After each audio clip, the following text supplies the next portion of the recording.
Bonjour à toutes et à tous, où que vous soyez sur la planète, derrière la radio ou derrière les réseaux. Dzień dobry, dobry den, dobar den, bună ziua, grüß Gott, guten Tag, saluton. C'est toujours un réel plaisir de vous retrouver chaque semaine. Bonjour Gabriel, bonjour Anna.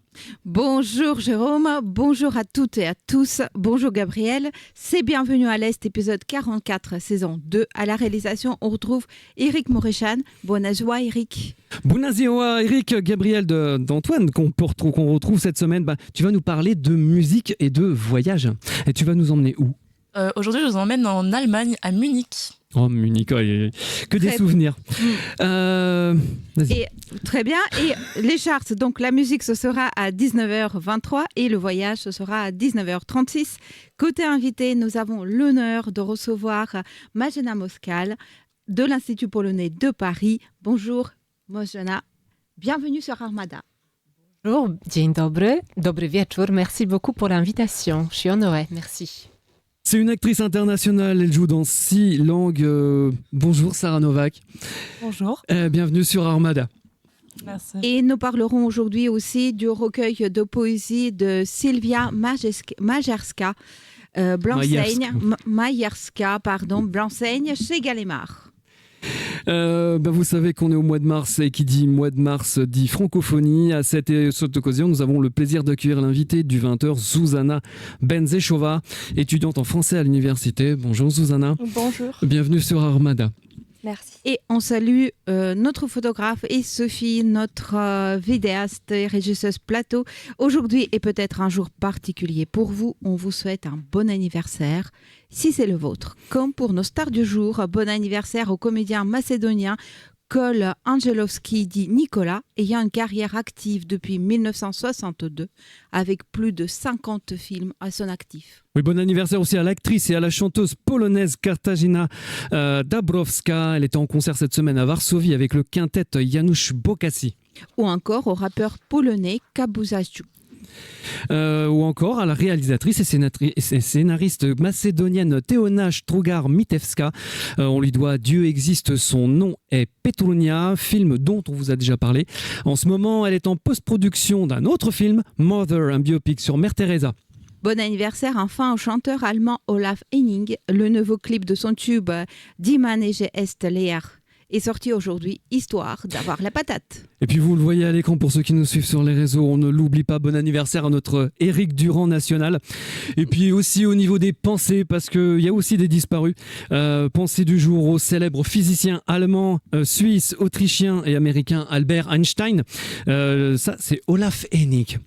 Et donc on va y arriver. Et Albert Einstein, donc c'est l'anniversaire d'Albert Einstein, inventeur de la théorie de la relativité restreinte et inventeur de la fameuse formule E égale MC2.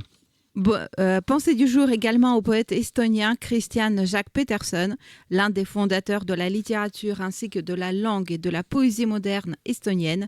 On en parlera aujourd'hui. Pensez aussi à l'acteur metteur en scène soviétique d'origine ukrainienne Ambrosi Bouchma, artiste du peuple du RSS, 2 fois lauréat du prix Staline. Il a fondé le théâtre national Ivan Franko. Pensez à Ludwig-Emil Grimm, peintre, graveur, professeur d'art, frère de Jacob et Wilhelm Grimm, dont il a illustré les célèbres contes. Oui, et puis pensez enfin au compositeur autrichien Johann Strauss, universellement connu pour ses valses de Vienne et la célèbre marche de Radetzky, interprétée à chaque concert du Nouvel An à Vienne. On va peut-être entendre quelques secondes. Et là...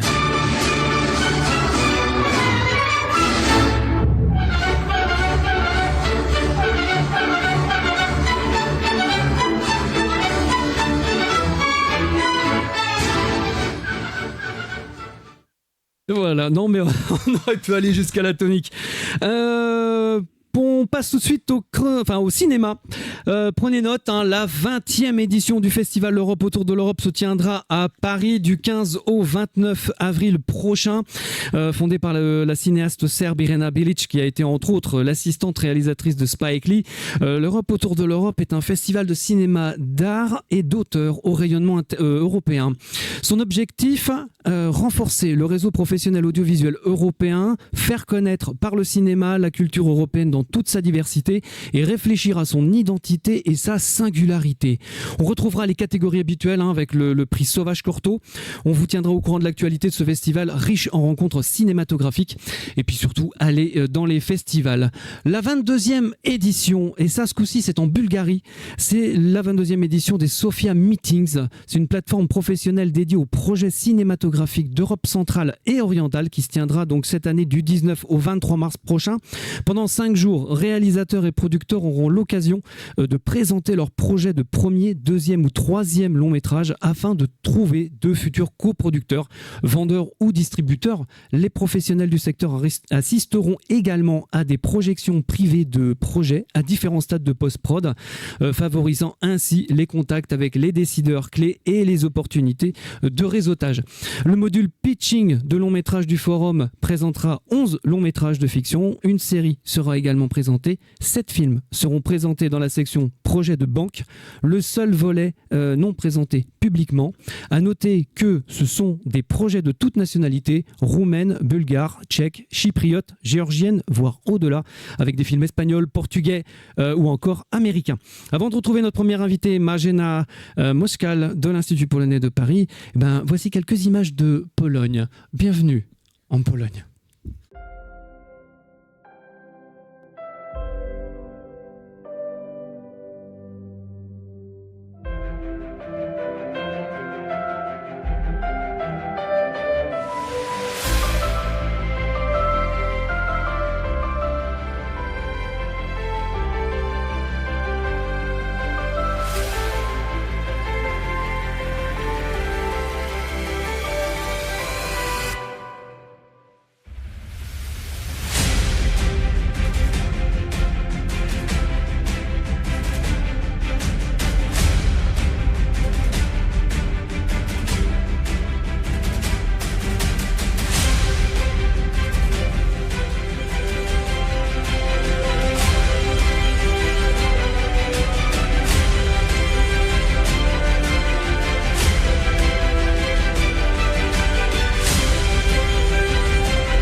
Bienvenue à Pologne. Aujourd'hui, nous avons l'honneur de recevoir l'Institut polonais de Paris avec Marzena Moskal. Encore merci d'avoir accepté notre invitation. Vous êtes responsable de projet cinéma à l'Institut polonais de Paris. On va revenir sur ces magnifiques mardis polonais. Grosse pensée à notre Margot nationale. C'est ma première question et elle est normale. Qu'est-ce que ça fait d'être à la tête de la présidence du Conseil de l'Union européenne ? Est-ce que ça permet de faire mieux connaître encore la Pologne et la culture polonaise ? Bien évidemment, on a inauguré en janvier 2025 la présidence polonaise à l'Union européenne. Donc, c'est pendant 6 mois, on essaye d'encore mieux rayonner la Pologne en monde entier. Dans le monde entier, oui. En France, en l'Europe. Donc, dans le cadre de la présidence, on a plusieurs projets artistiques. C'est des projets qu'on veut qu'ils soient plus réunis, qui réunissent plus de partenaires et l'institution. Donc voilà, il y a des programmes très riches qui va finir fin juin 2025. Fin juin 2025, on va en reparler tout à l'heure. Depuis quand existe l'Institut polonais ? Et alors, quel est son but ? L'Institut polonais, il a été créé en 1979 et l'année dernière, on a fêté 45 ans. Et on a présenté, ça se voit peut-être pas, on a présenté une publication plutôt artistique parce que c'est pas possible de présenter sur quelques pages l'histoire et tous les projets qu'on a fait. Non, sinon ça serait un livre là. Oui, plusieurs centaines de pages. Donc l'Institut polonais, sa mission, c'est vraiment promouvoir la culture polonaise en France, mais c'est aussi de créer les relations entre les institutions, le partenaire, de faire de matchmaking, le mot anglais peut-être pas aimé par des Français, mais je bon. Je sais pas ce que ça veut dire. Mais c'est pas très anglais. Donc, de mettre en relation les artistes et les institutions, des invités, donner l'envie aux institutions, les festivals, de programmer les artistes polonais, des cinéastes, etc. Tout à fait. Et on en parle, nous, des artistes polonais, parce que c'est vrai que chaque semaine, même ne serait-ce qu'avec la musique, il y a des artistes, là, il y en a 2 qui fêtaient leur anniversaire. Voilà, il faut vraiment pas oublier, il y en a partout des artistes, et pas seulement en chantant en anglais. Et justement, au vas-y. niveau actualité, il y a beaucoup d'événements. Et tout d'abord, les mardis polonais. Et Margot nous a fait l'honneur de les présenter il n'y a pas longtemps. Et le thème de cette année, c'est elles ont fait le cinéma et pourquoi avoir choisi les femmes réalisatrices pour mettre un exergue. Donc, c'est un événement qu'on organise aussi dans le cadre de la présidence polonaise. Et le thème, un peu les mots-clés dans les programmes culturels, c'est la jeunesse.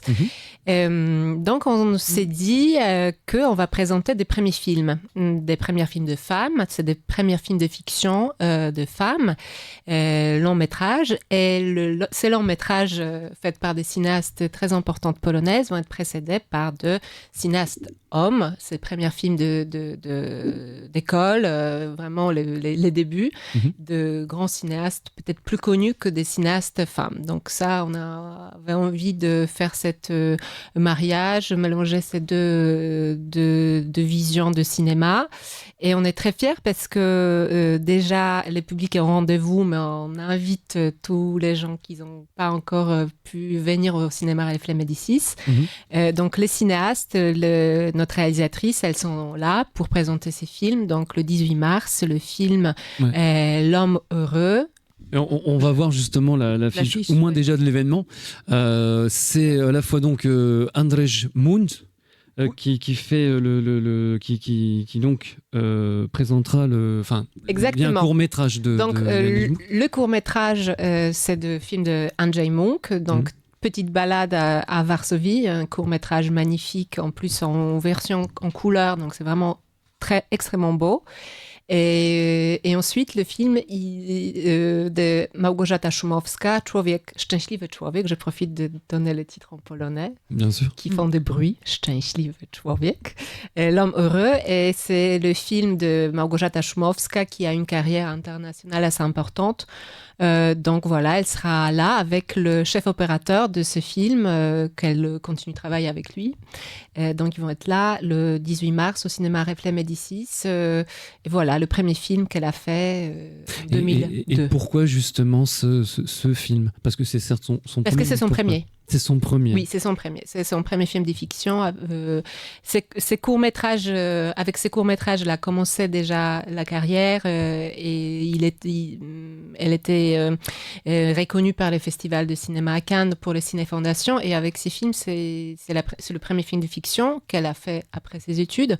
Et c'est le film qui était nominé au prix européen, European Films Award. Donc, Et après, il était montré dans le festival prestigieux. Donc, je suis très curieuse de la rencontrer pour qu'elle nous parle de ses débuts et son film en 2002.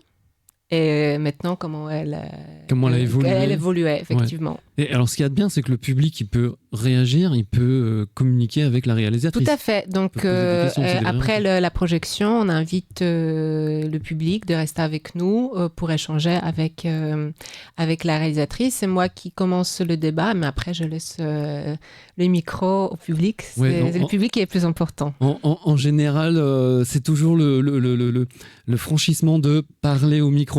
Oui, c'est pour donner courage. C'est pour donner le courage.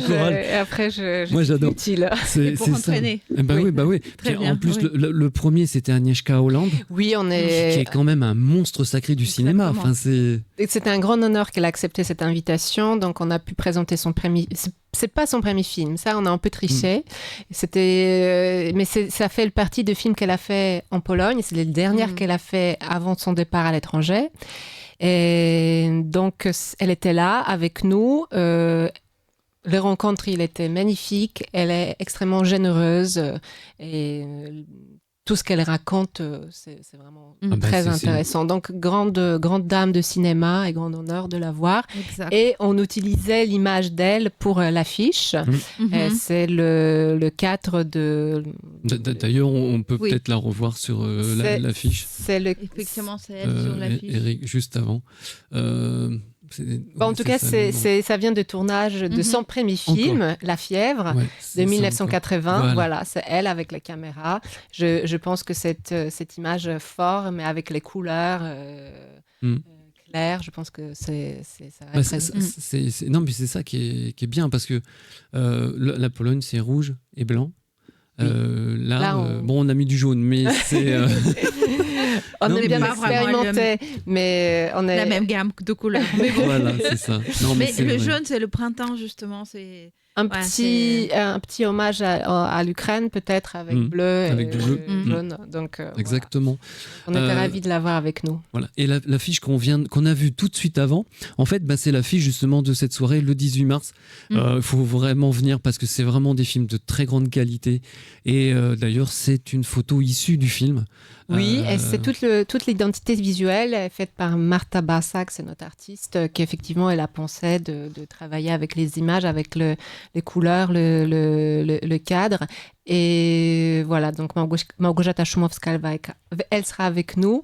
Le film, il est super. C'est les films en version restaurée, donc dans la qualité très retravaillée et surtout une cinéaste superbe. Donc j'ai hâte.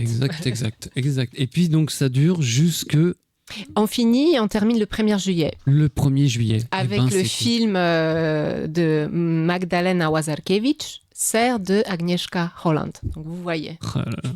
C'est une épanadiplose. Ça commence et ça finit de la même manière. La programmation, elle est vraiment... Ah là là, elle est top. Donc, alors, on va parler musique parce que l'Institut polonais fait aussi des concerts, Ah, bien sûr. donne oui. aussi des concerts et pas n'importe lesquels, c'est-à-dire de toutes sortes. C'est-à-dire que, par exemple, il y a 2 événements. Le mercredi 19 mars, ça a lieu au Supersonic Record à Paris. Eh bien, c'est le concert Koals. Qui est formé par le duo Katarzyna Kasza-Kowalczyk et Łukasz Rozmisowski, j'espère que je prononce bien, un concert entre musique et image. Comment on pourrait définir leur musique ? Comment ça va être un moment unique parce que c'est à la fois des images et de la musique, mais pas courant. Écoutez, moi j'ai hâte de découvrir aussi. Je pense que la scène de musique contemporaine de Gênes, c'est quelque chose vraiment à suivre. Oui. Ils n'ont pas peur, ils sont courageux, audacieux. Donc effectivement, l'image extrêmement bien travaillée avec de gens qui n'ont pas peur, je pense. Donc, c'est quelque chose qu'il ne faut pas rater et je pense que ce sera une soirée assez inoubliable. C'est que, de toute façon, un artiste, il aime dépasser les frontières. Oui, effectivement. Mais c'est vraiment une découverte. C'est une création musicale qui est au-delà de la conventionnelle, qui nous plonge dans de l'avant-garde, hein, c'est ça. Et puis là-dessus, vous avez des images. Enfin bon, c'est une soirée inoubliable.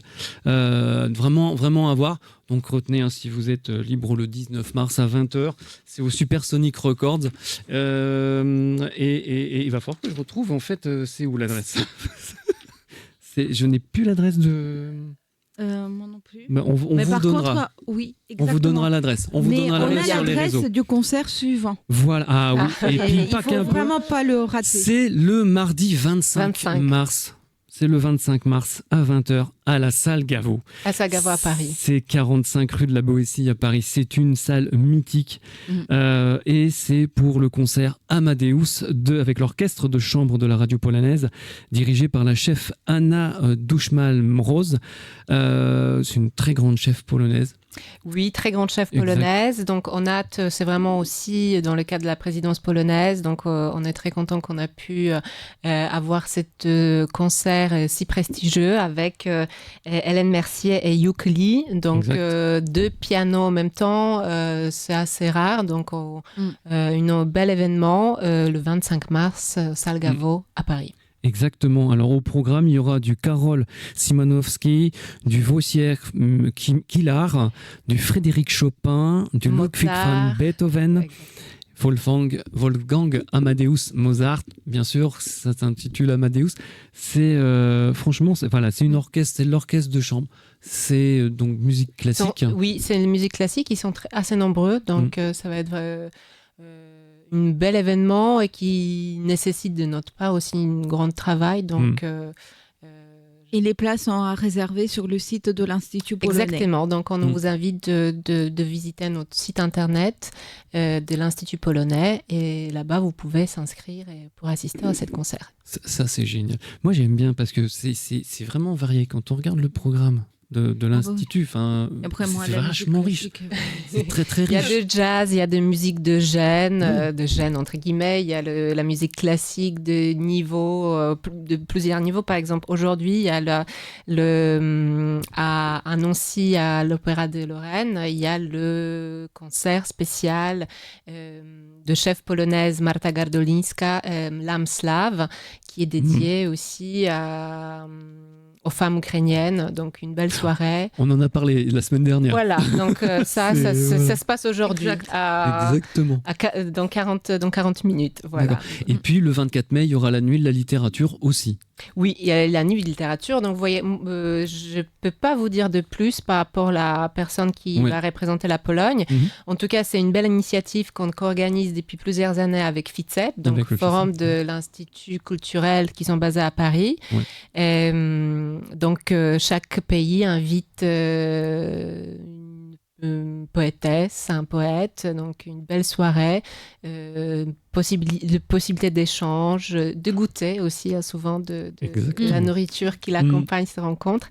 Donc c'est vraiment un moment chouette et important et en douceur et voilà. C'est magnifique. Moi, j'aime bien parce que j'ai déjà participé à la nuit de la littérature. C'est vraiment une après-midi, on se croirait en vacances, même si c'est au milieu de Paris. Alors là, ça va être au Goethe-Institut. Oui. Il y a un beau petit parc et puis même dans les étages, c'est magnifique. Très belle vue sur la Tour Eiffel. Faut juste trouver la salle, mais ça, je vous le dis après. Faut aller à la nuit de la littérature puis découvrir nos auteurs. L'Institut polonais de Paris, on peut le trouver donc sur les réseaux. Oui, sur les réseaux, mais je vais profiter aussi que c'est la musique, c'est le cinéma, mais c'est aussi l'art visuel. Donc, on est présent dans le cadre des Nuits Blanches. Donc, ça va aussi faire partie de la présidence polonaise. Donc, ça va être un tour de sculptrice. Sculptrice polonaise, avec les musées de Varsovie. Et le concert, le série de concerts Festival de Chopin au Jardin Montsouris, à Paris également. Donc plusieurs concerts, c'est en collaboration avec Ville de Varsovie. À Varsovie, à Paris, on représente le concert de Chopin, de musiciens de très grand niveau. Donc, allez voir. Voilà, donc moi j'ai les petites feuilles avec programme, mais je pense on n'a pas assez de temps de présenter. C'est tellement riche. Allez donc sur les sites de l'Institut polonais de Paris, parce que c'est vraiment très très intéressant, c'est très enrichissant et il y en a pour tous les âges.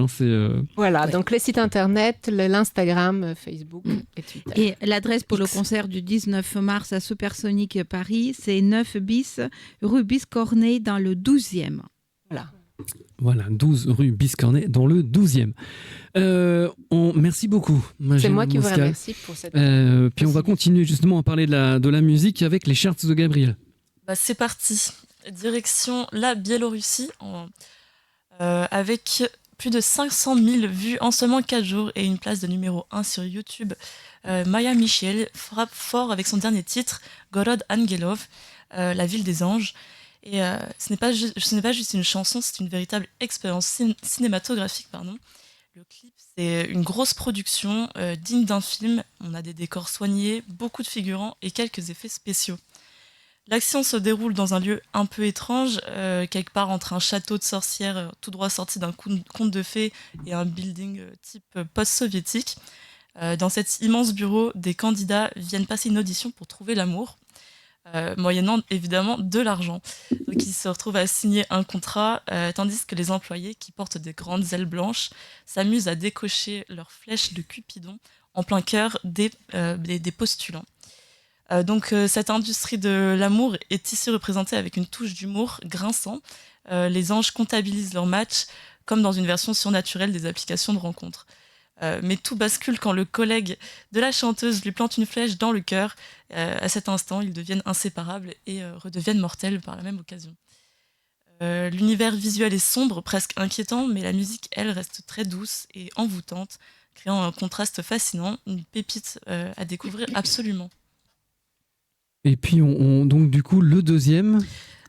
C'est parti pour la Serbie. Eh oui, Brezvica et Sasa Matic. Ça, souvenez-vous, l'an dernier, je vous avais parlé de Brezvica. C'est une chanteuse serbe. Elle avait fait sensation aux qualifications de son pays pour l'Eurovision 2024. Et elle a frôlé la victoire avec une deuxième place, mais elle a remporté le cœur des téléspectateurs.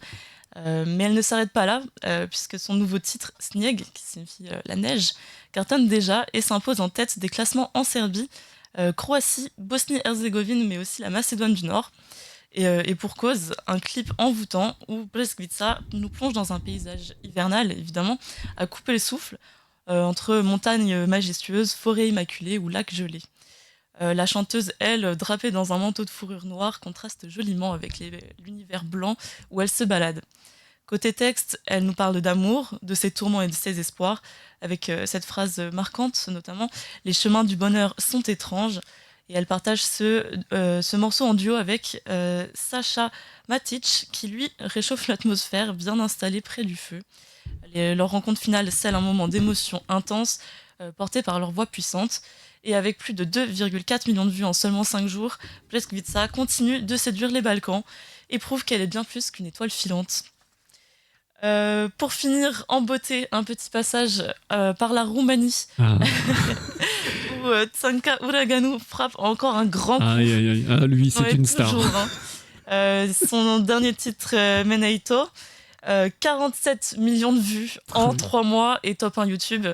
Une fois de plus, autant dire que le phénomène ne faiblit pas.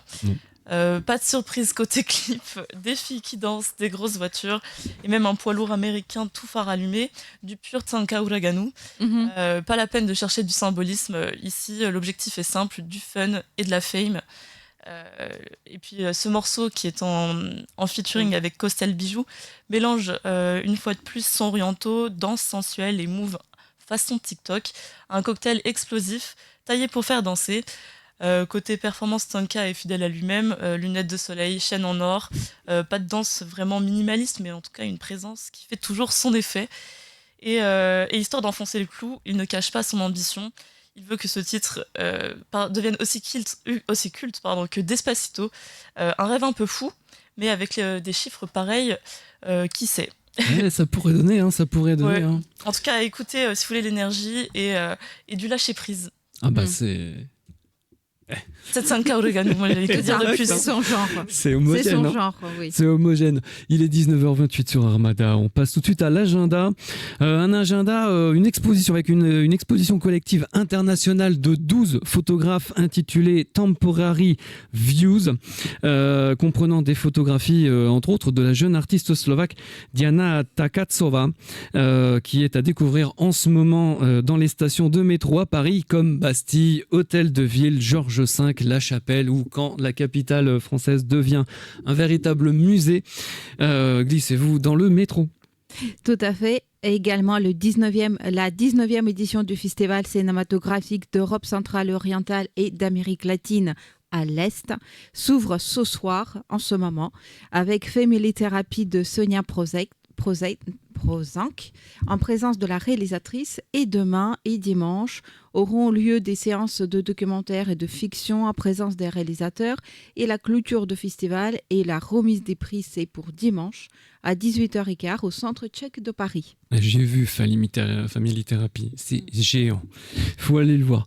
Le Goethe Institut de Paris vous invite à la prochaine édition de leur club de lecture en ligne le mardi 18 mars à 19h. Au programme de cette soirée, bien la rencontre avec l'auteur Uwe Wittstock pour son livre pardon, pour son livre Marseille 1940, Die große Flucht der Literatur, un livre publié aux éditions C.H. Bleck. Ce livre remonte à juin 1940 quand la Wehrmacht bat la France. La Gestapo recherche Heinrich Mann et Franz Werfel, Hannah Arendt, Leon Feuchtwanger et d'innombrables autres personnes qui ont trouvé asile en France depuis 1933. Pendant ce temps, l'américain Varian Fry débarque à Marseille pour en sauver le plus grand nombre. Uwe Wittstock raconte l'histoire émouvante de leur évasion. Cette rencontre se fera donc en allemand.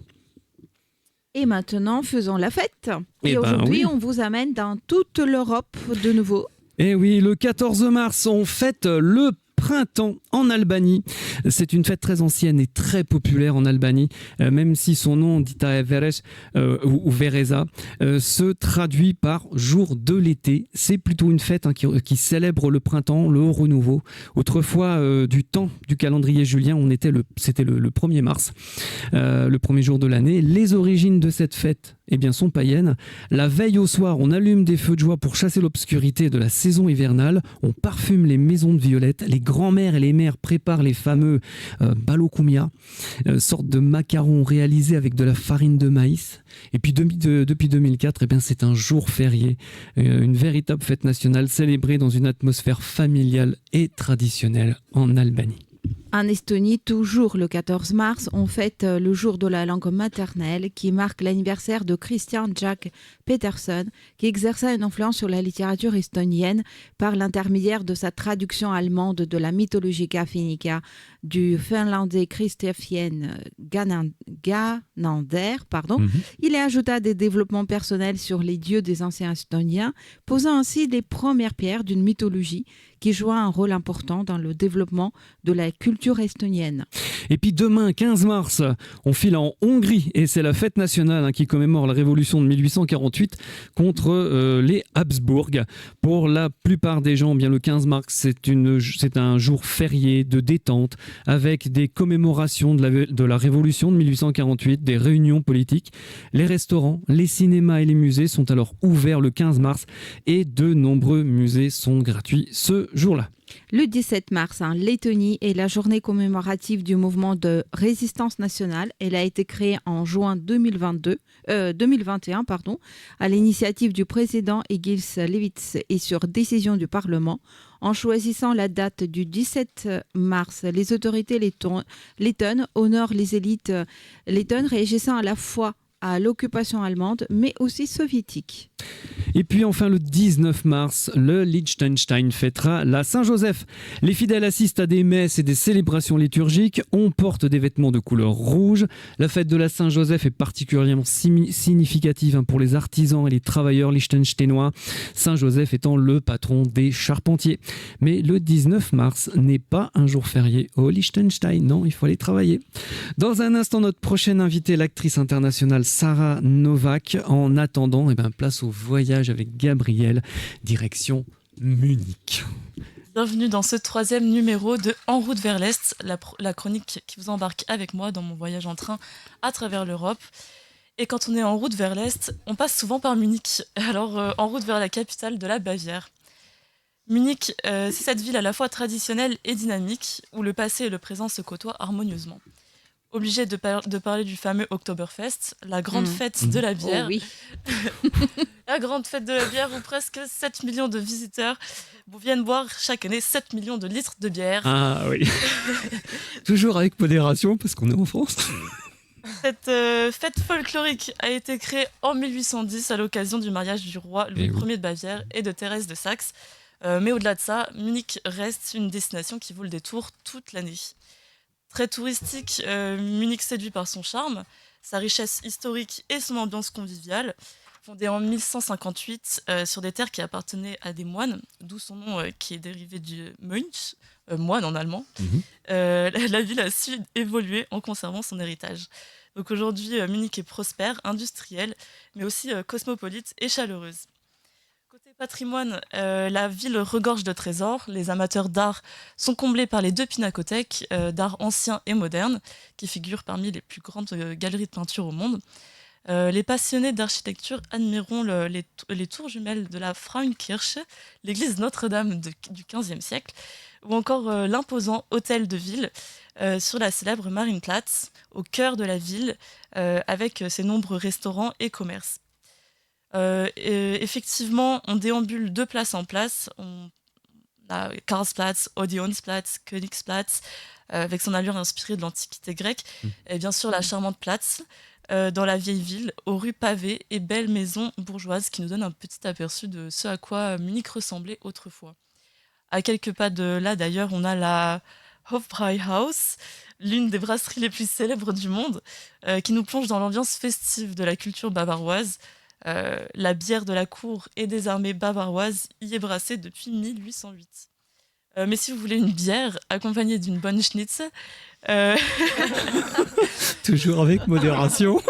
Là, on est à fond dedans, je m'excuse. Non, mais t'as raison. De toute façon, quand tu vas à Munich, tu bois de la bière. Enfin, c'est voilà. C'est même ça. avec modération. Et du coup, là-bas, l'endroit pour ça, c'est les Biergarten. Il y en a partout dans la ville.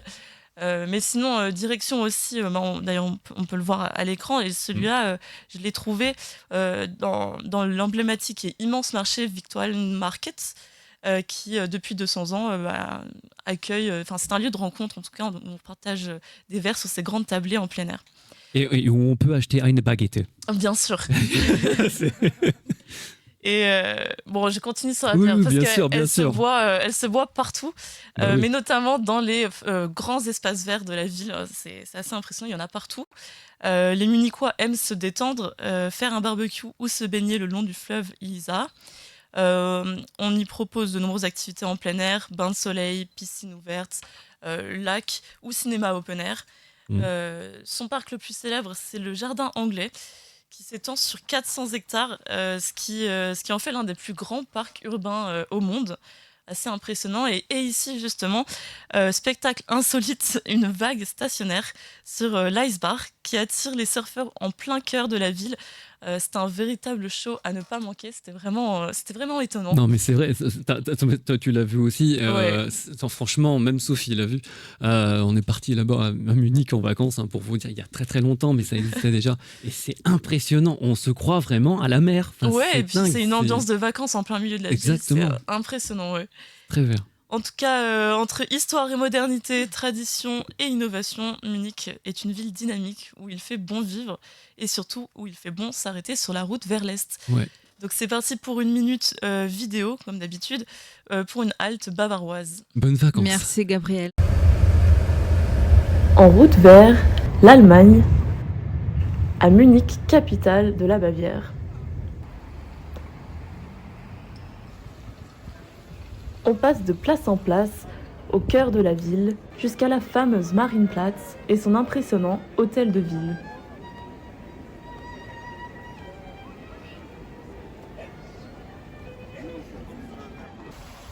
À 2 pas, Frauenkirche, Notre-Dame et ses immenses tours jumelles du XVe siècle. Direction, le marché Victualienmarkt.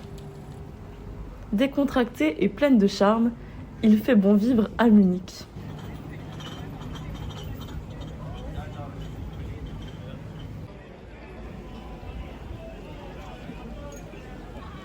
Ici, c'est bien sûr la bière et ses Biergartens et la célèbre brasserie Hofbräuhaus de 1808. Munich, c'est aussi une ville très verte où les Munichois adorent se détendre entre la Pinakothek et l'immense jardin anglais, l'un des plus grands parcs urbains du monde. Et pour finir notre balade minute, le spectacle étonnant des surfeurs sur la vague stationnaire.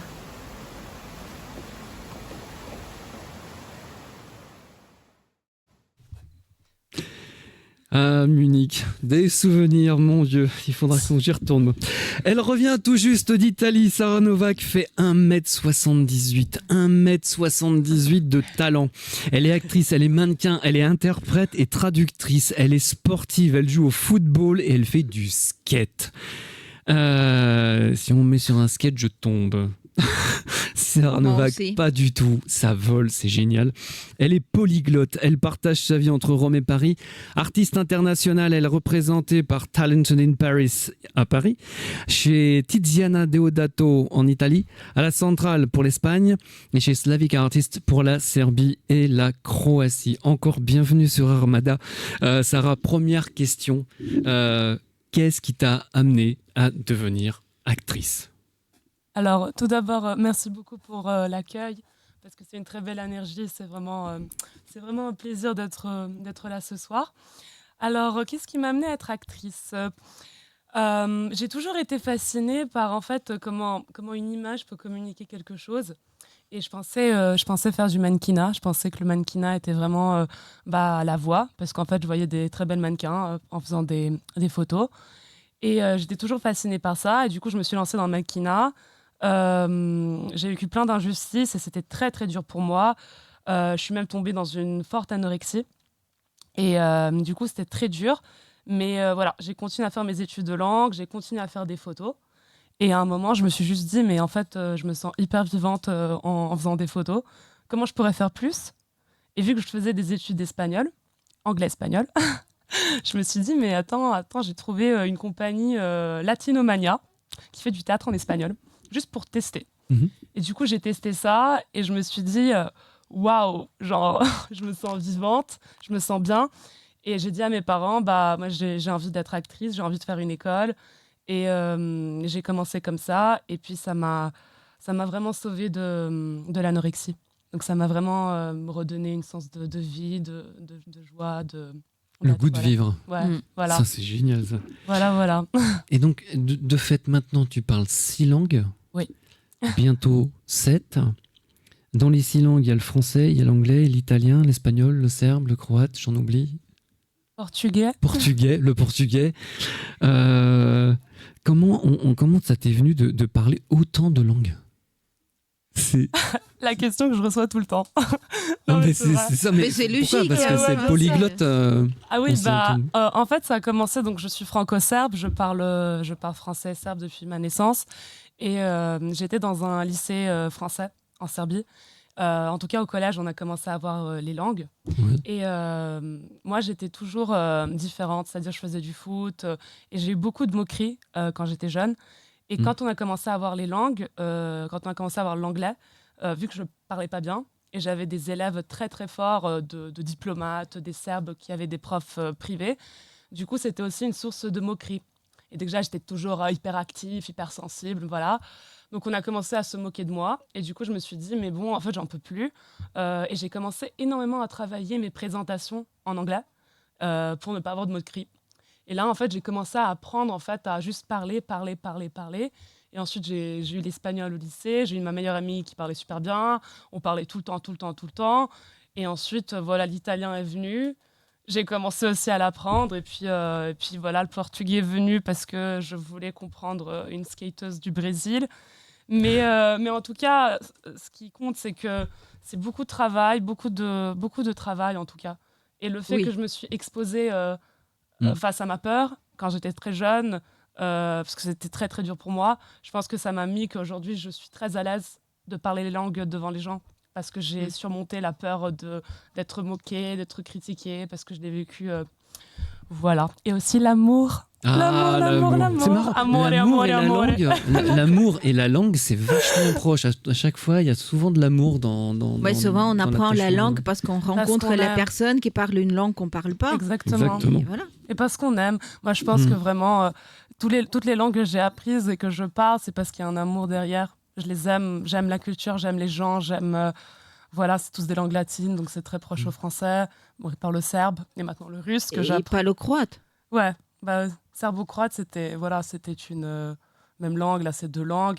Donc j'aime beaucoup. Et quand on aime, c'est plus simple. Et justement, c'est quand même... comment dirais-je ? Les cinémas, ils sont tous différents. C'est différent de jouer en serbe, en italien, en français, en espagnol. C'est différent, je veux dire. Ce qui est différent, c'est que chaque langue, en fait, c'est une musicalité. C'est un rythme. Et quand avoir un bon accent, c'est tout d'abord connaître la musicalité de la langue. Nous, on est très français, c'est très droit. L'italien, c'est ya, mi chiamo Sara, nanana, nanana, nanana. Donc, c'est très musical. Après, vu que j'ai de la chance, voilà, j'ai beaucoup de chance d'être bilingue, d'avoir eu deux langues depuis ma naissance et d'avoir travaillé, là, je pense pas.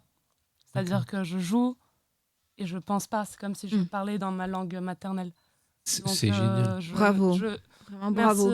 Merci beaucoup. Donc, je pense pas. Mais après, oui, il y a des fois, bien sûr, je fais des fois, on me dit qu'en français, j'ai un accent parce que je peux parler une langue et donc il y aura une musicalité qui va rester dans ma voix. Et on va me dire, ah, t'as un accent, tu viens d'où? Mais en fait, non, je suis française. Mais c'est juste 6 langues avec 6 tonalités. Bah, des fois. C'est ça qui est bien, c'est d'avoir pris, de prendre la couleur du pays, en fait, et de dire, mais non, elle est espagnole. Ben ouais, mais non. Et c'est ça qui est génial. Bah, merci beaucoup. C'est ça qui est top. Merci. Est-ce que justement ce fait de travailler justement sur la musicalité des langues, sur vraiment la culture, l'intériorité justement de ces cultures, et serbes, françaises, est-ce que ça a joué quelque chose pour l'intérêt pour la psychologie ou pas?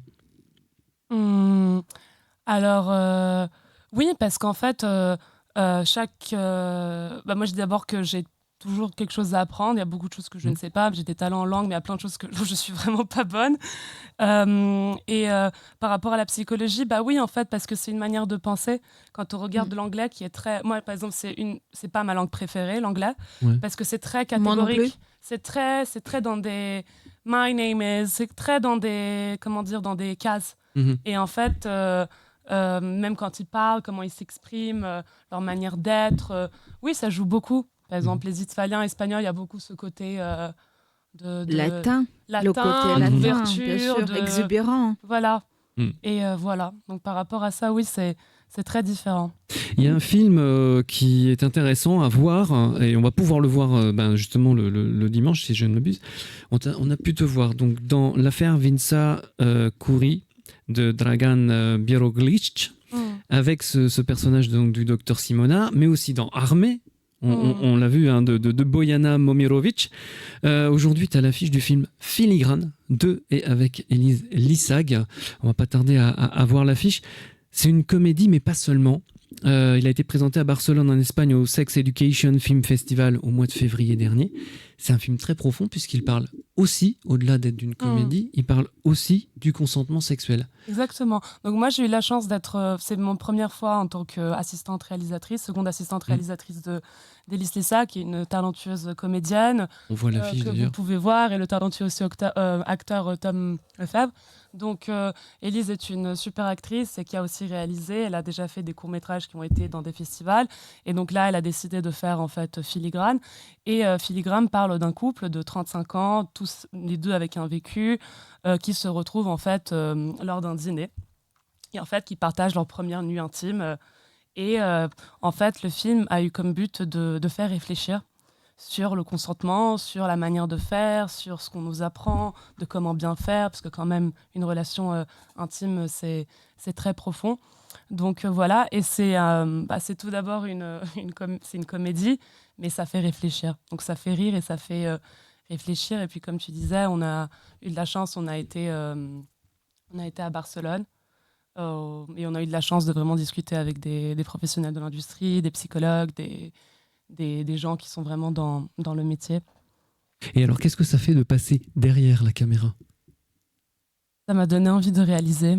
Oh, génial, génial. Donc là, je suis en train de...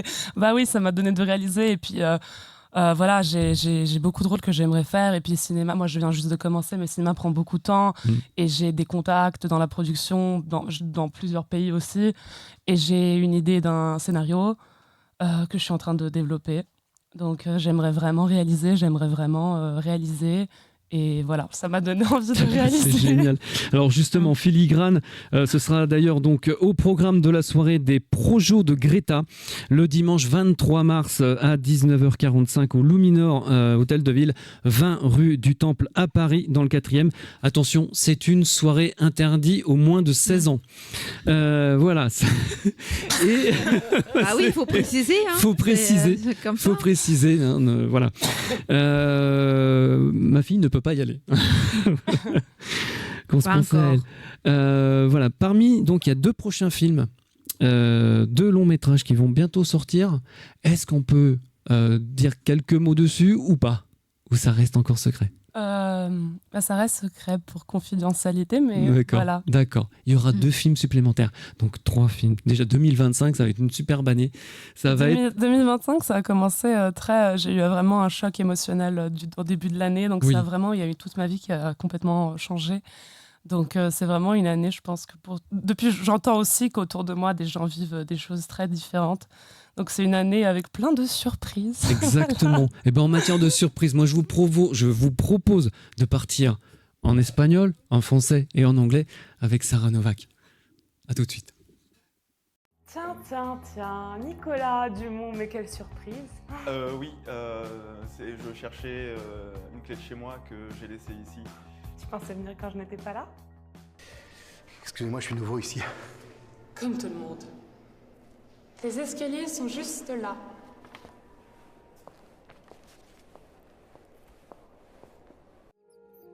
« 23h et 17 minutes. Première tentative de greffe. Nous prélevons la moelle osseuse d'une souris mâle en bonne santé. Estas son las nuevas fotos que me ha hecho para la presentación del desfile de Marco Cacciaruto. Fantástico. ¿Te gustan? Sol, ¿cómo te sientes? Muy bien, que mañana es el gran día. Vraiment, arrête de me prendre pour une conne. Dis-moi, ça fait combien de temps que tu le vois?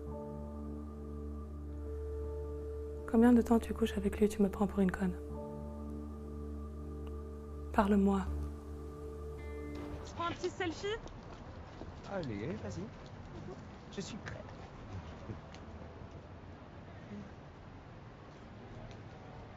Elle est fille. Oh, salut Marion. Ah, je dois faire un truc et je te rejoins tout à l'heure, ok? Ok.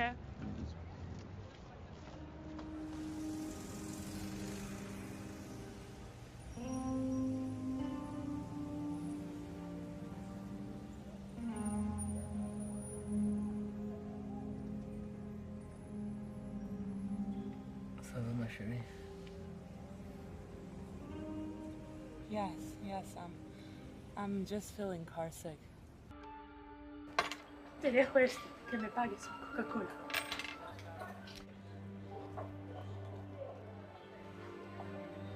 Quiero decirte algo por si no tengo más la oportunidad de hacerlo.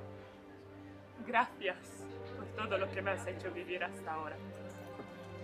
Sol, no te vayas en este estado. Sabes que yo te quiero mucho. C'est ok pour toi si je te demande de l'aide parfois? Ok, pas de souci. Alors, que dirais-tu de chiller ce soir autour d'un verre chez toi? Je finis de ranger, je retrouve tes clés, je te les apporte. Et comme ça, on peut faire l'évaluation à l'oral. Et comme ça, tout est chill. Et puis voilà, si t'es fatigué, pas de souci, hein. Je dormirai aussi.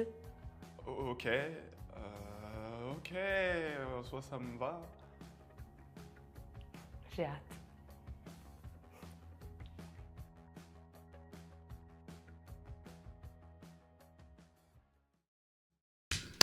Bravo madame, bravo madame. On va passer, il est 19h53 sur Armada. Un petit mot sur les partenaires avant de passer donc à la météo et journal. La Fédération France-Slovaquie qui vous fait découvrir la Slovaquie comme à la maison, eh bien, vous invite le dimanche 30 mars prochain à 16h sur les pas des artistes graveurs slovaques de la Monnaie, à la Monnaie de Paris, qui se trouve 11 quai de Conti dans le 6e à Paris. Une sortie suivie d'un verre de l'amitié au Café Frappé.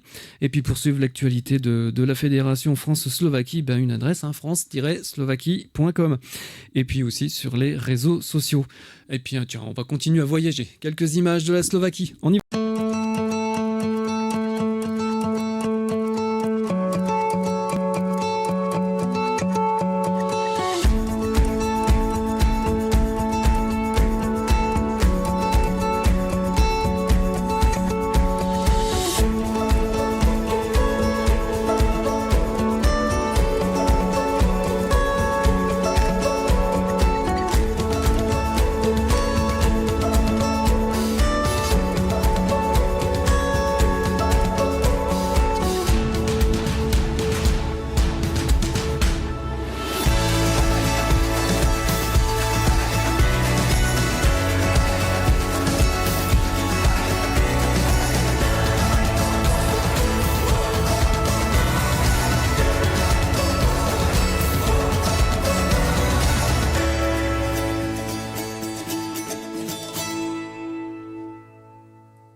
à notre partenaire, l'Aki Atelier de transformation est une association qui prend soin de votre image à travers les formations pour les étudiants dans le supérieur, pour les cadres des entreprises, mais aussi à travers l'organisation des événements autour de la mode, du style à Paris. Et le prochain événement, c'est le 15 mai. Et ce serait un show burlesque avec le défilé des créateurs internationaux. Et la semaine prochaine, on en parle peut-être un peu plus en détail avec les chanteurs, les danseurs. Et on va rentrer dans le domaine, ça va être un enchantement la semaine prochaine. Exactement. Et donc, ça serait des enchantements avec l'Aki le 15 mai.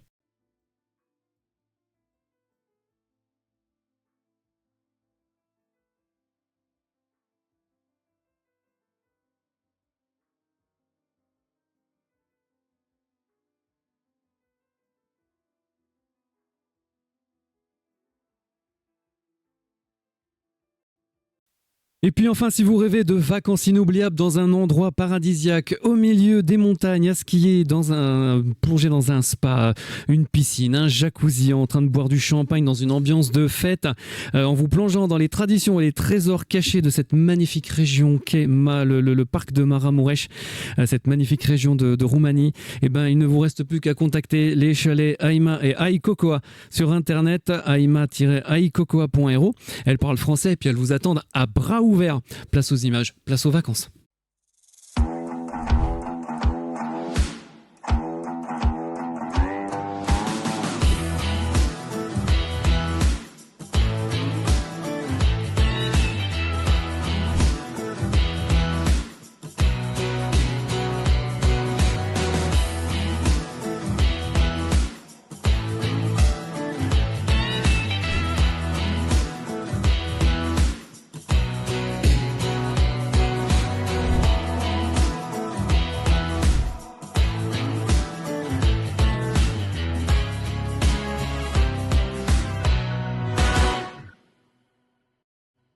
Il est 19h57, place à la météo. Si vous partez ce week-end en Europe centrale et orientale, eh bien sachez que ce week-end sera plutôt variable, passant par tous les temps possibles. Samedi matin, si le soleil régnera de la Scandinavie à la moitié nord de la Pologne et au sud en Bulgarie, le reste du continent sera sous les nuages, avec notamment de la pluie en Hongrie, en Croatie et en Slovaquie, où on attendra quelques flocons sur Poprad. Attention aux rafales de vent en Serbie. Du côté température qui dit pas de nuages, dit température basse, avec un minimum de moins 3 degrés à Tallinn et à Vilnius. On attend 4 degrés à Varsovie, à Prague, à Košice et à Zurich, 5 degrés à Kiev et à Berlin, 6 degrés à Bratislava, 8 degrés à Budapest et à Zagreb, 9 degrés à Sofia, 14 degrés à Bucarest, 22 degrés à Belgrade. Samedi après-midi, le beau temps évoluera jusque dans le nord de l'Allemagne. Côté Mercure, ça variera de 4 à 5 degrés sur le nord-est du continent, 5 degrés à Koszalin, au nord-ouest de la Pologne et à Lublin, 6 degrés à Oslo et Stockholm, 7 degrés à Kiev, Varsovie, Prague et Paris, 8 degrés à Bratislava, 9 degrés à Berlin, 10 degrés à Budapest, 11 à Zagreb, 20 degrés à Belgrade, le maximum près de la mer Noire avec 25 degrés à Bucarest et 26 degrés de maximum européen pour Sofia. En Bulgarie, dimanche matin, le soleil qui régnera au nord des Carpates percera jusqu'à Paris. On attend de la neige en Estonie et de la pluie en Suisse. Le reste du continent sera sous les nuages. Côté température, on attend de -1 à Vilnius jusqu'à 2 degrés à Riga, 1 degré à Kiev, 3 degrés à Paris, 5 degrés de moyenne sur toute la Pologne, mais aussi sur Prague et Berlin, 6 degrés à Bratislava et à Munich, 7 degrés à Budapest, 8 degrés à Zagreb, 10 degrés à Sofia, 14 degrés à Belgrade et à Bucarest. Dimanche après-midi, enfin, ça va péter. Attention aux orages sur Sofia en Bulgarie et Bucarest en Roumanie et sur le sud de la Serbie, au sud de Kraljevo, la Serbie où on attend des ondées sur tout le pays, ainsi que sur le nord de la Pologne à Koszalin et à Hel, mais aussi en Lettonie où on attend 2 degrés à Riga. Côté température, ça variera à l'est de 0 à 6 degrés sur une ligne Helsinki-Tallinn-Kiev, 4 degrés au nord de la Pologne, 8 degrés à Varsovie, Ostrava en République tchèque, ainsi qu'à Bratislava et à Berlin, 9 degrés à Nitra en Slovaquie, 9 degrés à Prague et Budapest, 11 degrés à Zagreb, 17 degrés à Sofia et le maximum pour Bucarest avec 19 degrés. il est 20h, place au journal européen avec les infos qu'on vous donne, qu'on vous dit pas du tout. Allemagne, des députés européens façonneront la prochaine coalition gouvernementale. Oui, les pourparlers pour la formation d'une coalition gouvernementale ont officiellement débuté avant-hier.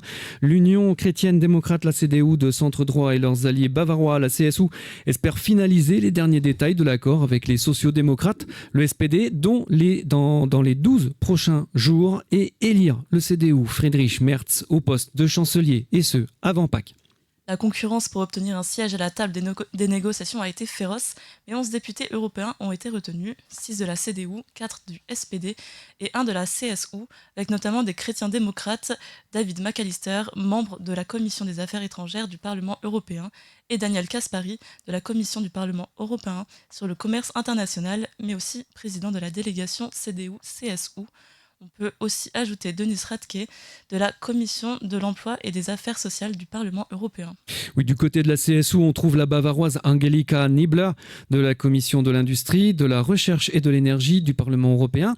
Les sociodémocrates, parmi eux, il y a René Repassi de la Commission des Affaires économiques et monétaires, des Affaires juridiques du Parlement européen, ou encore Katharina Barley de la Commission parlementaire du marché intérieur et de la protection des consommateurs. Europe. L'Union européenne a suggéré la création d'un fonds européen pour envoyer entre 20 et 40 milliards d'euros d'aide militaire à l'Ukraine sur la base d'une participation volontaire, afin d'éviter tout veto de la part de la Hongrie. On vous avait parlé de la mise en place d'un programme européen pour envoyer 1,5 million de munitions à l'Ukraine, mais sans montant financier. La proposition de création d'un fonds européen pour venir en aide à l'Ukraine a donc été réécrite pour inclure, je cite, les États membres participants. Ce texte a été remis hier à tous les États de l'Union européenne et donc avant la réunion des ministres des Affaires étrangères prévue lundi prochain, le 17 mars. Ainsi, elle indique que les pays sont encouragés à fournir un soutien militaire à l'Ukraine en 2025 avec une valeur d'au moins 20 milliards d'euros et pouvant atteindre 40 milliards d'euros en fonction des besoins ukrainiens. Dans un premier temps, les dirigeants devraient se mettre d'accord sur une dépense de 5 milliards d'euros pour 2 millions de munitions d'artillerie de gros calibre en 2025, conformément à ce que propose le texte. Europe toujours, santé, règlement sur les médicaments critiques. Les eurodéputés réclament plus de clarté sur la gestion des stocks. Je cite, la constitution de stocks est un problème. Nous ne pouvons plus accepter que les grands États membres constituent des stocks importants de médicaments et ne les partagent pas avec les petits États membres. Ce sont les mots du député européen croate Tomislav Sokol, affilié au PPE. Cette question du stock est centrale car les pénuries de médicaments n'ont cessé d'augmenter depuis 2013, atteignant un pic de 14 000 notifications en 2019. La plupart des États membres ont signalé au moins 200 pénuries en 2023, a rapporté le commissaire à la santé, le Hongrois Oliver Varhelyi. Je cite, le plus important est d'assurer des stocks partout en Europe. Il s'agit autant d'une politique de santé que d'une politique industrielle. Fin de citation, a ajouté le social-démocrate français Christophe Clergeau. Le groupe Renew Europe partage cette position et plaide pour une meilleure collaboration au sein de l'UE pour garantir une distribution équitable des médicaments et réduire au minimum les quantités stockées par les gouvernements. Pour l'instant, la proposition de la Commission reste flexible vis-à-vis des États membres en ce qui concerne les stocks de réserve.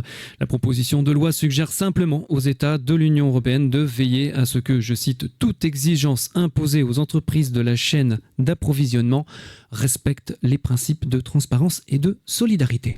Industrie, Volkswagen enregistre des ventes records de saucisses au curry, tandis que les ventes de voitures chutent.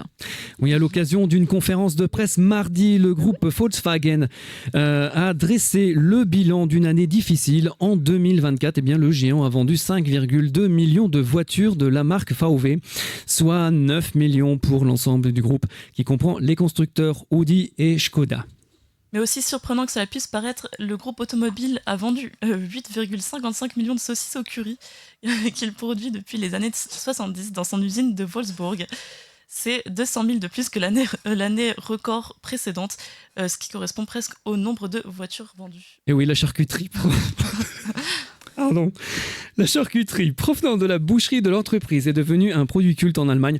L'entreprise est connue pour avoir fait marche arrière sur un projet de supprimer la viande de ses cantines en 2021 avec de nombreuses critiques, notamment de la part de l'ancien chancelier Gerhard Schröder, qui avait fait l'éloge de la saucisse à plusieurs reprises. Et place à l'interview de 20 au 31 mars, en Moldavie, se déroulent les Journées de la francophonie. Cet événement met en avant la diversité et la richesse de la francophonie à travers un programme varié. Et le thème de 2025, je m'éduque, donc j'agis, mettant l'accent sur l'éducation comme levier essentiel pour former des citoyens engagés. Aujourd'hui, la francophonie représente pas moins de 321 millions de personnes dans le monde qui parlent français. On sait qu'en Europe centrale et orientale, les francophones sont nombreux. Preuve en est les événements autour du mois de la francophonie. Aujourd'hui, on a le bonheur de recevoir une jeune Slovaque francophone, Zuzana Penzešová. Encore bienvenue sur Armada. Vous êtes étudiante en français, actuellement à l'université. Première question que j'aurais pu poser à tout le monde autour de la table. Pourquoi le français ? Bonsoir et tout d'abord, je vous remercie d'avoir m'invité à cette émission. Pourquoi j'ai choisi d'apprendre le français ? C'est une question simple mais aussi très complexe parce que depuis mon enfance, je m'intéresse aux langues, à la culture et aussi à l'étymologie des mots. Donc je pense que la France est un pays qui nous offre cette possibilité de découvrir la culture, la diversité ou plutôt les variations du français. Et moi, je me suis tombée amoureuse quand j'étais en France pour la première fois et puis je me suis décidée de découvrir cette langue romane. Eh oui, c'est quand même fou parce que c'est justement l'étymologie, le sens des mots. Pas le sens, mais l'origine. L'origine des mots. Oui, parce que ah oui, c'est vrai. Quand j'étais petite, je parlais aussi hongrois et slovaque en même temps. Donc, je cherchais toujours à comprendre pourquoi les mots ou la langue véhiculent comme ça. Parce que j'étais toujours entourée des différentes cultures et aussi des gens divers. Donc, voilà, pour cette raison, je vois une grande richesse. Soit en français, mais soit dans d'autres langues romanes ou européennes. Et justement, en français, donc le français, vous avez commencé à l'étudier en Slovaquie ? Oui, j'ai commencé à étudier en Slovaquie, plus concrètement à l'Académie hôtelière à Nitra. Et puis, j'ai décidé d'approfondir mes connaissances du français. Et j'ai commencé mes études à l'université Masaryk à Brno, en Tchéquie. Et maintenant, je suis étudiante de la didactique du FLE en master. FLE en master Oui, à français langue l'université. étrangère. Français langue étrangère en master, du coup, en France. À l'université, donc si on peut la citer, à Villetaneuse. Alors, c'est le français, justement, la didactique. Pourquoi la didactique ? Et qu'est-ce que c'est que la didactique pour ceux qui ne savent pas ce que c'est ? Didactique est tout simplement, ou dans un sens global, comment enseigner le français. Plus concrètement, le français comme une langue étrangère. Et pourquoi ? Parce que je voudrais partager la diffusion ou la richesse de la langue, plus concrètement du français, parmi les autres. Aussi, encourager les autres de voyager en France ou vivre en France ou, comme moi, étudier en France. Eh ben, merci beaucoup. Et c'est passionnant parce que du coup, on est collègues. Parce que j'enseigne le français, mais ma première formation, c'est FLE. Et, c'est intéressant. Linguistique, voilà, la didactique, c'est quelque chose qui est très présent dans l'éducation dans les pays de l'Est. Quand on apprend les langues, on apprend toujours la didactique. Ce qui n'est pas le cas en France. Quand on apprend à être prof de français, on n'apprend pas de didactique. C'est-à-dire, débrouillez-vous et faites vos méthodes vous-même. Voilà. Donc, j'aime bien ça. voilà, désolé, coup de cœur. On ne dira pas qui elle a imité. Non. Mais oui, la didactique dans l'enseignement de langue est très importante. Ça, c'est sûr. Exactement. Et devenir enseignant ou enseignante, ça veut dire que vous devez être premièrement un psychologue, je pense. Aussi, bien sûr. Exact. D'ailleurs aussi, on a, bien sûr, on a aussi les cours de psychologie. Oui, parce que vous travaillez avec les caractères différents et vous devez comprendre tous les besoins des apprenants, apprenantes. Donc, premièrement, oui, mais aussi pas un psychologue, mais aussi, je pense que c'est un métier aussi d'une actrice. Parce que, voilà, les enfants ou les apprenants sont vivants et ils aiment la dynamique. Donc, oui, Je pense que le métier d'une enseignante, d'un enseignant, ça couvre plusieurs métiers en même temps. Complètement. Et moi, c'est le discours aussi que je tiens avec les amis en disant bah oui, je joue. En fait, à chaque fois que je suis en cours, je joue. Je joue un rôle. Je suis pas la même en cours et je suis pas la même dans la vie. Et on joue les sans cesse. gens qui me connaissent, wow. Bah oui. T'imagines, tu parlerais dans la vie comme quand tu es à ton tableau. C'est.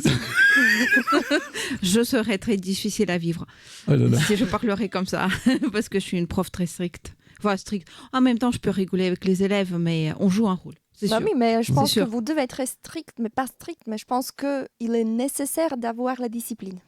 Donc, Ouais. Pour apprendre, oui. Oui. Oui, c'est vrai que pour apprendre une langue, et Sarah. D'ailleurs, pour apprendre n'importe quelle matière. Hein, Pour apprendre, oui, il faut la vraiment un discipline. sérieux, quoi. Faut avoir. Non, mais c'est très intéressant ce que tu dis et ce que tu complètes, c'est vrai. Mais oui, il faut aussi. Moi, je trouve la motivation. Pourquoi t'apprends quelque chose? Parce que t'as pas de motivation, c'est très très dur. Oui, c'est ça. C'est ça qui te bouge, mais oui. Mais quand vous dites actrice, c'est vrai, moi quand j'ai commencé à apprendre les langues, moi la première chose que je visualisais dans ma tête, c'était je vais parler cette langue comme cette personne qui vient de ce pays. C'était vraiment une visualisation. En soi, c'était être actrice, c'est ce que je fais. Exactement. Je suis un personnage. Mais ouais, tout se crée d'avoir dans l'imaginaire, dans la tête. Et d'ailleurs, si on fait le tour de table, pourquoi le français toi, t'as expliqué pourquoi le français. Moi, j'étais amoureuse de ma prof de français. Et donc, je suis tombée amoureuse de la culture française. Ça, je comprends. Non, mais pour moi, c'était une déesse. C'était une déesse. Et, la France. Voilà. Et c'est fou. Pourquoi le français? Moi, j'étais au lycée à Varsovie et j'avais la langue française comme première langue. C'était assez rare. Mais la cause principale, c'est l'amour. Mais voilà, encore une fois. C'est marrant parce que ouais, c'est ça. L'amour est là. C'était la motivation pour apprendre la langue française, plus forte que ma prof de français au lycée. D'accord. Voilà. C'est fou. C'est quand même l'amour. J'étais amoureuse de la prof. Toi, tu es amoureuse de quelqu'un d'autre. Mais oui, c'est ça. Et après, le français, c'était notre première langue, effectivement. Oui. Maintenant, c'est très rare. Dans les pays de l'Est, maintenant, c'est l'anglais la première langue. Et moi, j'étais effectivement, c'était l'anglais, on a eu aussi, mais c'était la langue française qui était plus importante. Donc, plusieurs des horaires voilà. Et si jamais on se perd au fin fond de la Bulgarie, je dis bien au fin fond, hein, c'est-à-dire pas à Sofia, on vous répondra plus facilement en français qu'en anglais. Et en Russie, c'est pareil. En Ukraine, c'est pareil. Et en Pologne aussi. Maintenant, en Ukraine, beaucoup d'anglais aussi, mais oui. Ouais. Et en Pologne aussi. Non, je dirais pas ça. Non. L'anglais. C'est plutôt l'anglais et la langue française, c'est dans les milieux de l'art littéraire, oui. D'accord. Ok. Ça, c'est cool. Je vais pas te demander pourquoi le français, parce qu'en fait, tu es française même si tu es née à Budapest. Mais il fut un temps, je parlais mieux hongrois que français. Bon, les choses ont changé. Mais... Ah bah oui, ça, parce que c'est vrai que tu as très peu vécu en France. C'est ça le truc. Mais tu es toujours attaché à la langue française. Ah bah bien sûr, mais c'est là. J'ai fait toutes les écoles françaises. C'est chez moi. Mais bon, il y a eu d'autres choses qui ont complémenté. Exactement. Mais c'est génial en fait de vouloir devenir professeur de français, en fait, d'enseigner la langue, puis surtout pour voyager en France. Exactement. Moi, je suis né à Mais pas Paris. seulement en France, parce que dans le cadre de c'est la francophonie qui compte aussi. Donc voilà, il y a beaucoup de possibilités comment diffuser le français. Ouais. Oui, et je pense aussi, quand on apprend une langue étrangère, c'est de penser autrement. C'est de savoir penser autrement. Oui. Je confirme. Oui, exactement. Est-ce que tu pensais aussi sur les mélodies des langues? Et c'est vrai que entre la mélodie, la psychologie et la culture, c'est tellement riche quand on apprend une langue. Non, mais c'est vrai, c'est on pense autrement. Oui, on pense autrement. C'est comme moi quand je lis du slovaque, c'est marrant, mais je m'attache vraiment à la prononciation de chaque lettre, de chaque mot. Avec mon accent français, parce que de toute façon, n'étant pas slovaque, je n'ai pas d'accent. Mais c'est vraiment, on essaye justement de s'approprier en fait cette langue, et c'est, je sais pas si c'est le terme de s'approprier cette langue, mais si. Oui, s'assimiler. Ouais. C'est bien. Bien, franchement, c'est d'apporter en fait une pierre à l'édifice dans la francophonie. Et c'est bien parce que je sais qu'il y a 10% des Slovaques qui parlent français en Slovaquie. À peu près. Enfin, en tout cas, il y a de ça peut-être une dizaine d'années. Mais c'est quand même c'est un défi en fait. Oui, c'est un défi parce que la langue slovaque est une langue slave et le français est une langue romane. Donc c'est tout à fait différent. Mais pour moi, c'était un défi, mais aussi un plaisir. Un grand plaisir d'apprendre le français. Mais je ne sais pas pourquoi. Pour moi, c'était aussi l'amour avec la langue française. Et vous avez des auteurs préférés français ? En français ? Ouais. Oui. Et vous pensez à la littérature ou... Je pense, oui, bien sûr. Bah, j'aime beaucoup le théâtre de l'absurde. Donc, je pense que si je ne pouvais pas dire si sont les auteurs français, parce que l'on est irlandais et d'autres roumains, donc c'est plutôt Eugène Ionesco ou Samuel Beckett. Mais moi, j'aime aussi la littérature francophone. Et ça fait une semaine que j'ai lu un livre qui s'appelle Consolé de Beata Meres et c'est vraiment très intéressant. Mais j'ai besoin de lire beaucoup de livres en français grâce à mes études. Ah oui. Mais c'est ça qu'il faut. C'est pour travailler une langue, et là je vais m'adresser à Sarah, mais parce que comme t'en connais plusieurs, c'est comment il faut lire, il faut regarder des films, il faut faire quoi ? Tout. Faire tout. Et les profs particuliers ou moi, j'ai pas les eu institutions les seuls profs particuliers que moi j'ai eu, c'est là j'ai pour le russe. J'avais quand j'ai commencé l'espagnol avant de l'avoir au collège, mais en fait et après j'ai eu des cours, j'ai fait des études de langue, voilà. Mais le plus important, c'est vraiment de s'exposer à la langue et d'écouter, de lire, de parler. Moi, j'ai un super exercice que je faisais et je fais tout le temps, qui est pour travailler les langues, c'est que d'abord, il ne faut pas qu'on apprenne tout le vocabulaire. On ne va pas parler de physique-chimie avec les gens du quotidien. Vous vous imaginez une personne devant vous et vous voulez lui raconter une histoire. Et vous voulez raconter une histoire, mais avec des mots que vous utilisez, en fait. Et vous notez tous les mots que vous ne savez pas dire. Moi, c'est du théâtre. Hein. Donc, vous imaginez, alors oui, I'm going to tell you a story, nanana. Et donc, tous les mots que vous ne connaissez pas, vous les écrivez, vous les répétez. Et en fait, c'est une question de répétition et d'utilisation. Et plus c'est lié à quelque chose qu'on connaît, à l'émotion, plus ça rentre, en fait, dans le corps. Et après, quand ça rentre dans le corps, bah, c'est comme un sport, en fait. C'est comme un instrument.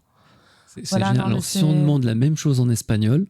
Claro. Bah, je vous montre la différence de la mélodie. Par exemple. Donc, quand je parle français, bah, le français, c'est une langue qui est très plate. Donc, la mélodie de la langue, c'est très droit. Ouais. Je parle français, je m'appelle Sarah, j'habite à Paris, je suis actrice. Voilà, je parle plusieurs langues couramment.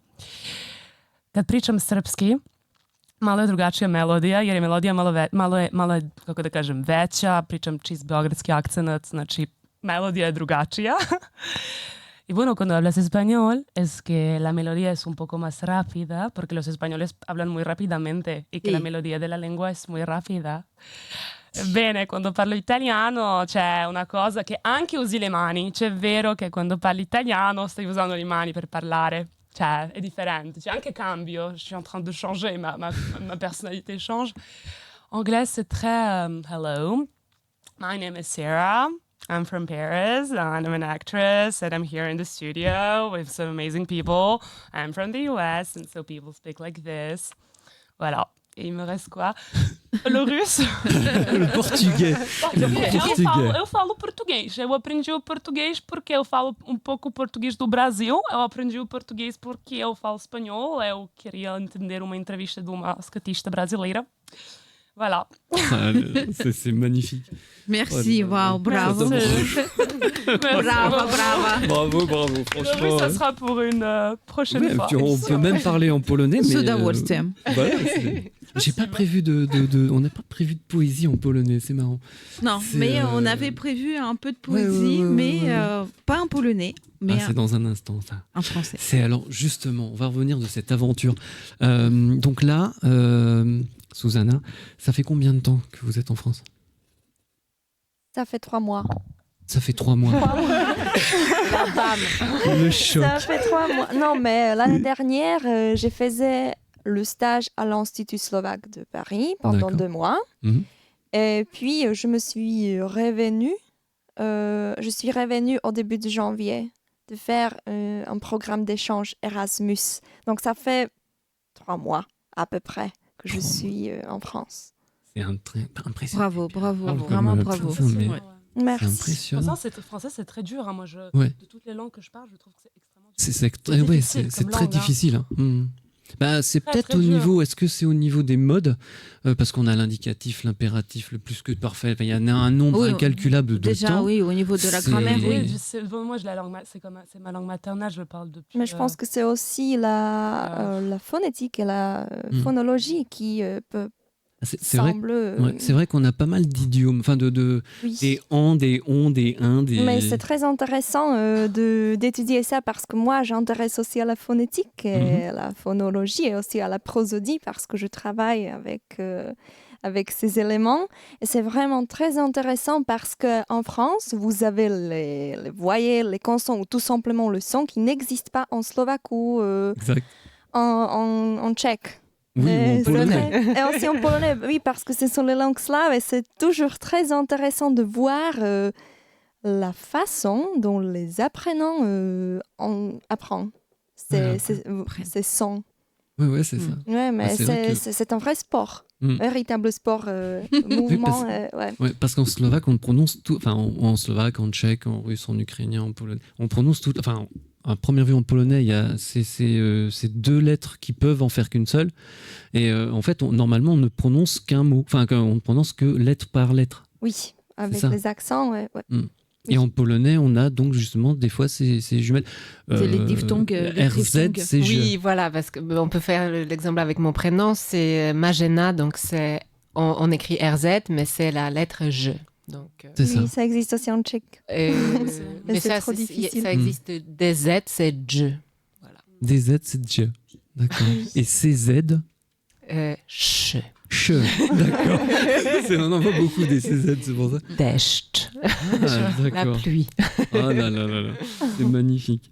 Dost.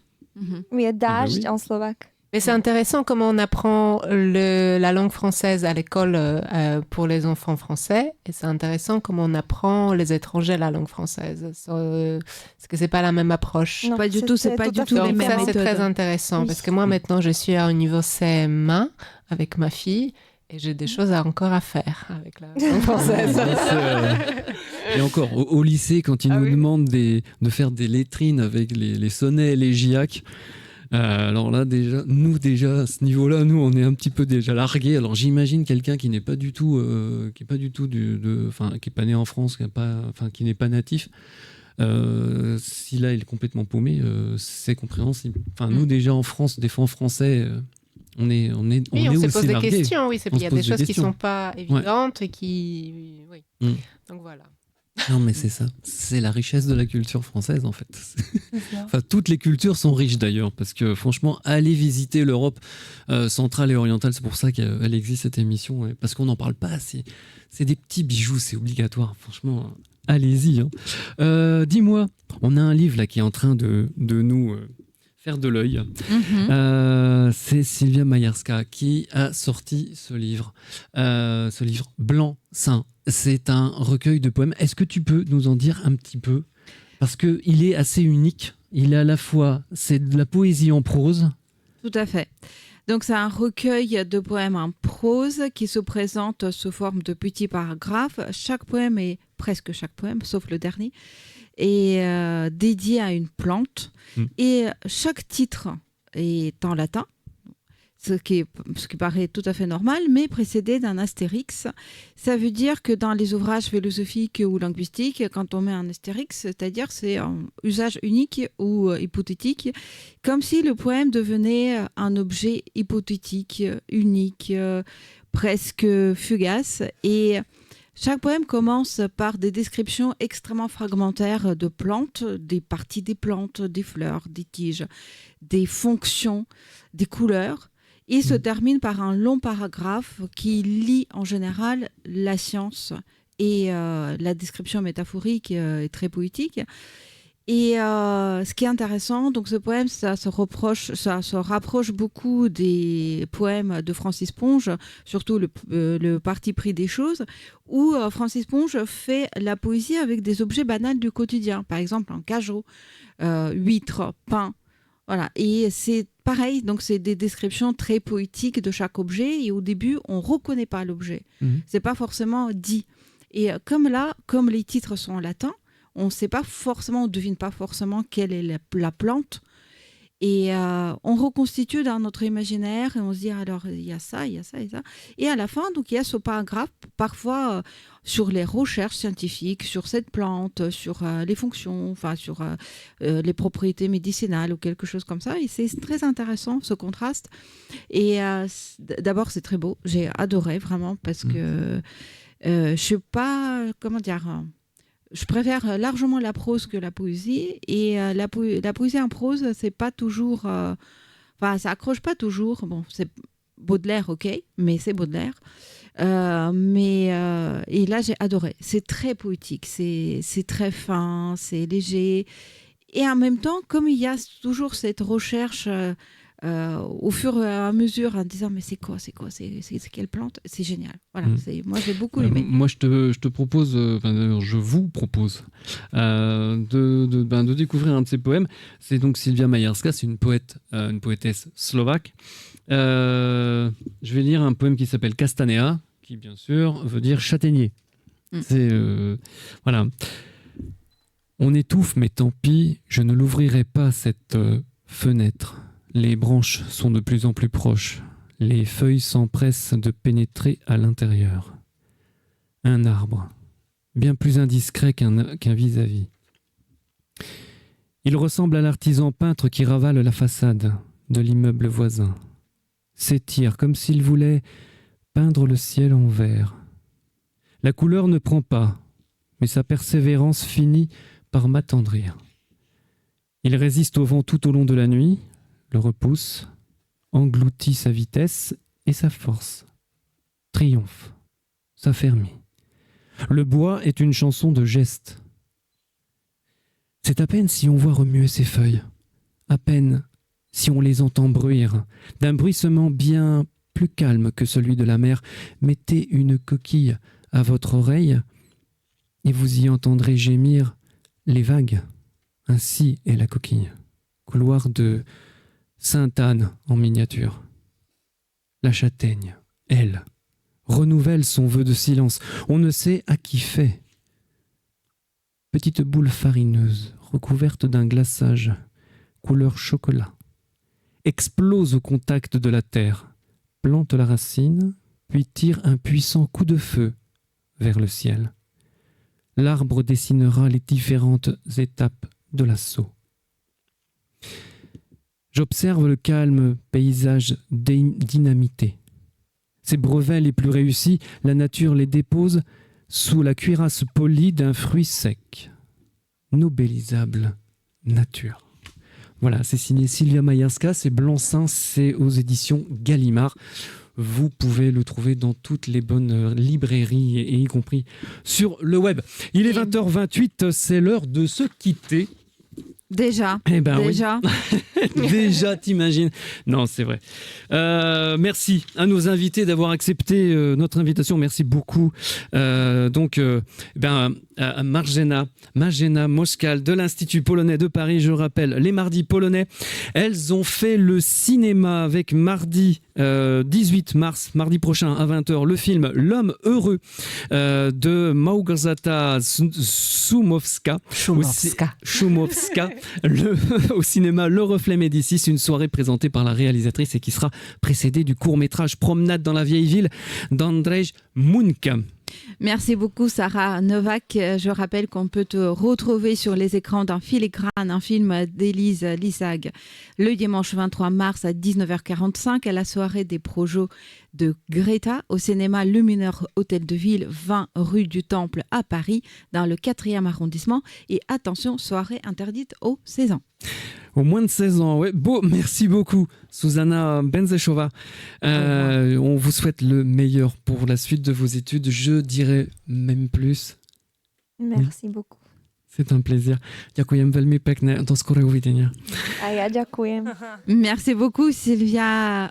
Pardon, oui. non Et puis ce livre. Et la semaine prochaine, voilà, dans Bienvenue à l'Est, on parlera musique et notamment on parlera de Dimitri Merezhkovsky avec la pianiste Tatiana Victory qui nous jouera aussi quelques morceaux de Merezhkovsky. Moussorgsky, pardon. Ah oui, non, mais c'est pas exactement. Dimitri Moussorgsky, les tableaux de l'exposition. Et oui, et puis comment dirais-je, il y aura un vrai concert avec Mike Gleboff, Irina Michel, Aurélie Guérin, Fabrice et tant d'autres pour une soirée exceptionnelle organisée par Lucky et puis notre chère Anna le 15 mai prochain. Et merci. Après, nous aurons aussi un droit de réponse sur l'enseignement. Justement, on en a parlé un peu aujourd'hui, mais ça serait encore plus.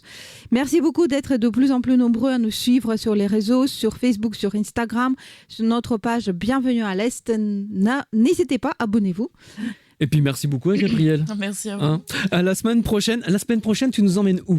Probablement Sofia, qui était un vrai coup de cœur. Sofia. Oh là là là là. Merci Trop Eric, top. merci Rabat Balul pour la confiance. Et vous retrouvez à 21h Claude Alexier et l'émission Le Fil de l'Avenir. Et merci Gabriel, merci Jérôme. Merci Anna. On vous dit à la semaine prochaine à 19h. Dans Bienvenue à l'Est. Sur Radio Armada. Gardez le sourire, c'est le plus important. Ciao. Ciao. Merci beaucoup.